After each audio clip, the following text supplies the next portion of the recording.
Because I think you were talking about denuclearization, Correct. and that's where the cutting of the spending came in. I never said cut. No, it's not in these days. I'd love to cut defense spending, but not now, because you have China, you have Russia, you have a lot of problems out there. No. In fact, no. What I have said is, we spend a lot of money on nuclear missiles, nuclear weapons. The level of destruction is beyond anything you can even imagine. It's just bad that everybody has to spend all this money on something that, if it's used, it's probably the end of the world. Wow. I don't know what to say to that. You know, when I listen to these climate lunatics and they talk about global warming, and they say the ocean's going to rise 1/8 of an inch in the next 300 years, and and nobody ever talks about nuclear weapons or some of the other things, but the nuclear weapons in particular right now. And they talk about the climate, and they talk about the dangers of the climate, but they don't talk about the dangers of a nuclear weapon, which could happen tomorrow. They say in 300 years, I watched Biden for years say the existential threat. He loved the term existential threat. Our greatest existential threat is from the climate. And I said, no. Well, the greatest is sitting in shelves in various countries called nuclear weapons that are big monsters that can blow your heads off for miles and miles and miles. And they never mention that. Deteriorating between China and the United States, with Beijing declaring it's prepared to go to war with America. The alarming words reflect China's fury over Donald Trump's trade tariffs and coincides with a dramatic boost to its defence spending. Well, the Trump administration, meantime, has broken silence on Chinese warships circumnavigating Australia. Let's head live to US correspondent Jonathan Kersley with those details. Jono, this is the first time the US has addressed the issue.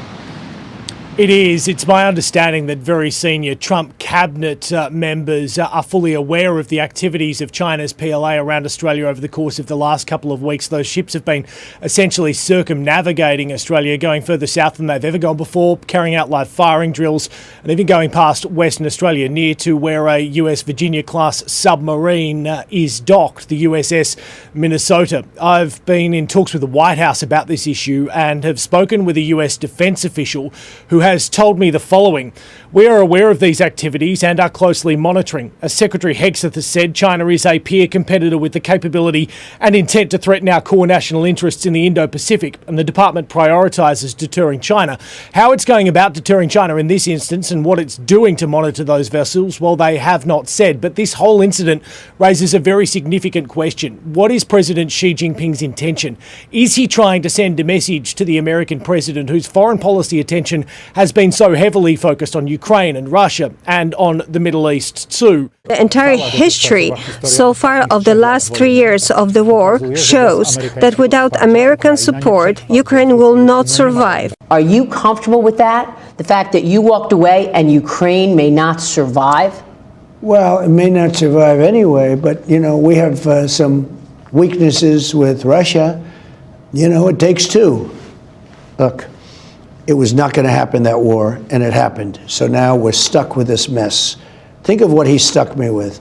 Open borders where we have 21 million people came into our country, many of whom should not be here. Many are criminals. Many are criminals. Many murderers,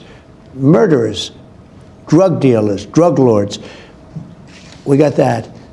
We have the whole mess with Israel on October 7th. We have all of the ramifications from the worst and dumbest withdrawal in history. Both Ukraine and Israel were both attacked by aggressors. Is America treating both countries similarly? Are they treating the aggressors similarly? I think so. Look, they're very different. Are you favoring one over the other? They're very different places, okay? Very, very different. You're talking about different levels of power.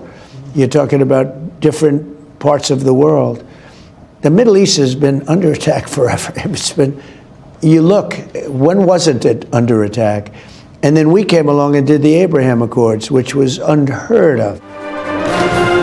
China's President Xi Jinping commands the latest session of the National People's Congress, the calculated show of unity and strength, contrasting with the chaos caused by Donald Trump's treatment of America's allies and strategic partners. You're gambling with the lives of millions of people. The world entering a dangerous new era, Beijing announcing a 7.2% increase to its defence spending after the US president increased tariffs on Chinese imports. If war is what the US wants, be it a tariff war, a trade war, or any other type of war, we're ready to fight till the end. A threatening message repeated by China's diplomats in Washington. We're ready to fight till the end. As Secretary of Defense, how do you take that?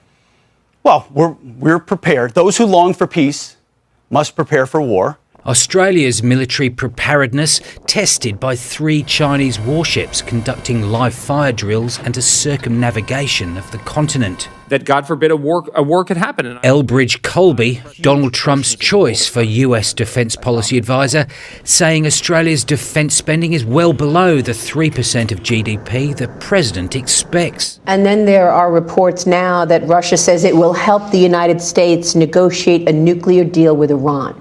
What kind of a deal with Iran do you want to do? You said they cannot have a nuclear weapon. Yeah. Well, there are 2 ways Iran can be handled, militarily or you make a deal. I would prefer to make a deal because I'm not looking to hurt Iran. They're great people. I know so many Iranians from this country. Well, not the leadership. No, not the leadership. The people. They're very evil people. No, but the people of Iran are great people. But they had a tough regime. And they'd meet and they'd be shot in the streets. I mean, it was a tough deal. But I would rather negotiate a deal. I'm not sure that everybody agrees with me, but we can make a deal that would be just as good as if you won militarily. But the time is happening now. The time is coming up. Something's going to happen one way or the other. I hope that Iran, and I've written them a letter saying, I hope you're going to negotiate, because if we have to go in militarily, it's going to be a terrible thing for them. You wrote a letter to the Khomeini, Yes. the leader? When did you send the letter? Yesterday. And you said you better negotiate, or we want you to negotiate? I didn't say you better. I said, Okay. I hope you're going to negotiate, because it's going to be a lot better for Iran. And I think they want to get that letter. The other alternative is we have to do something, because you can't let them have a nuclear weapon. There is this lack of coherence which is alarming, and given the first question, your first answer regarding the possibility of armed conflict, it does raise one's fears about that. Can I ask you, Rhoda, about Taiwan? Because under Joe Biden said that he would actually be willing to go into conflict if Taiwan was attacked. Donald Trump, I suspect, wouldn't make the same kind of pledge. However, if it meant that he could get hold of semiconductors and get some kind of monopoly from that, maybe he might. Do you think that that could be another issue that could be at play? That's a tricky issue because, again, a lot of hawks see Taiwan as a critical node for our American role in the Pacific, but Donald Trump seems to see Taiwan more as a bargaining chip. And you have major TSMC chip investments already. They just committed to $100 billion more. So it wouldn't be shocking if Donald Trump says, well, gee, I've got all these chip investments from them anyway. What do I need Taiwan for? Why should I put Americans at risk? You just don't. That's, again, these contradictory incoherence of the different trends. And it's really anybody who tells you they know how it's going to play out is lying. Indeed, and it was Barack Obama back in the day who made that twist of US foreign policy towards Asia Pacific, saying that was the new area where they need to increase their influence. China isn't the only defence challenge. Under Donald Trump, the US is retreating as Western Europe's security guarantor, which means all of America's traditional allies will have to step up if Russia is to be defeated.